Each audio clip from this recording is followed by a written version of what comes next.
Aula 2. Por que temos tanto medo de falar sobre a morte? Existe algo curioso da nossa sociedade. Falamos sobre dinheiro, sobre política, sobre sexo, sobre doenças, falamos sobre quase tudo. Mas existe um assunto que ainda faz muitas pessoas mudarem de assunto, ficarem desconfortáveis ou encerrarem uma conversa: a morte. Basta alguém mencionar a possibilidade da própria morte ou da morte de alguém que ama para que o ambiente mude imediatamente. Algumas pessoas dizem: nem brinca com isso. Outras respondem: Deus me livre. E outras tentam mudar de assunto o mais rápido possível. Mas por quê? Por que temos tanto medo de falar sobre algo que inevitavelmente acontecerá com todos nós? Antes de continuarmos, gostaria de lembrar algo que considero fundamental. A tanatologia, ela é apenas uma ferramenta valiosa para compreender a dor humana, as perdas, o luto e a finitude, mas ela não substitui a palavra de Deus. Como cristã, acredito que nenhum conhecimento humano pode ocupar o lugar da esperança que encontramos em Deus.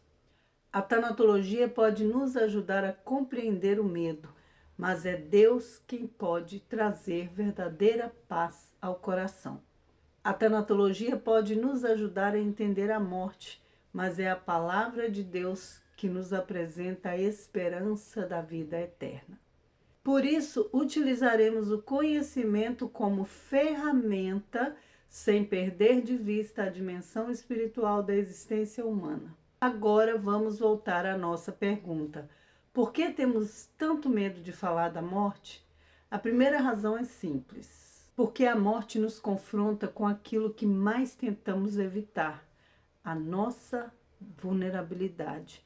Gostamos de acreditar que temos controle sobre a vida. Fazemos planos, criamos metas, organizamos agendas, projetamos o futuro, mas a morte nos lembra que nem tudo está sob o nosso controle. Ela nos lembra que somos frágeis e o ser humano tem dificuldade de aceitar a própria fragilidade. Gostamos de nos sentir fortes, capazes, independentes, mas a morte derruba todas essas ilusões. Ela nos coloca diante da realidade de que somos limitados, e isso assusta. O medo da morte muitas vezes é o medo de perder o controle. Mas existe uma segunda razão. Muitas pessoas não têm medo da morte, têm medo da separação, têm medo de perder quem amam, têm medo de imaginar a cadeira vazia na mesa, o quarto silencioso, o telefone que não toca mais, a voz que não será mais ouvida. Quando pensamos na morte de alguém que amamos, não pensamos apenas no falecimento. Pensamos em tudo aquilo que será perdido junto com aquela pessoa. Os abraços, as conversas, as memórias compartilhadas, os momentos que nunca mais acontecerão.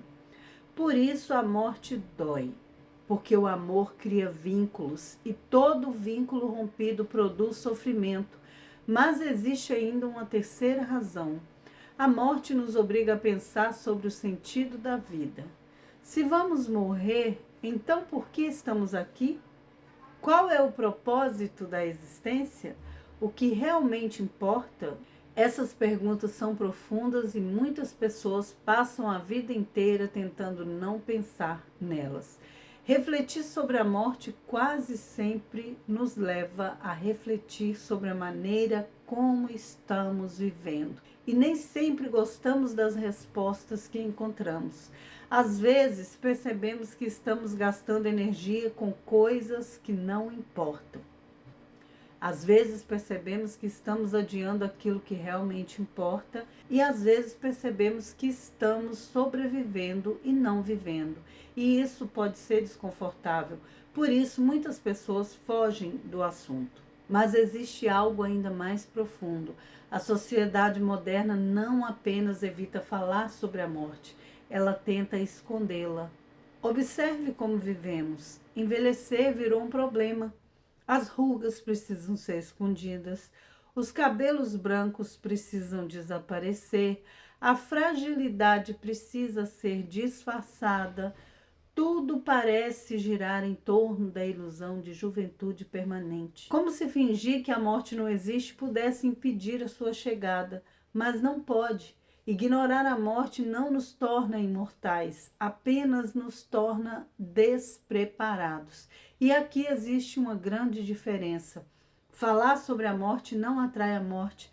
Falar sobre a morte não é pessimismo. Falar sobre a morte não é falta de fé.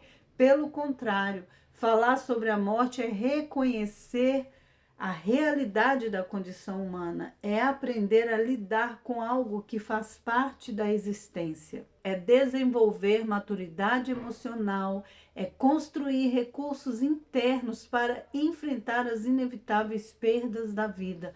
A tanatologia não convida as pessoas a viverem pensando na morte. Ela convida as pessoas a viverem conscientes da vida.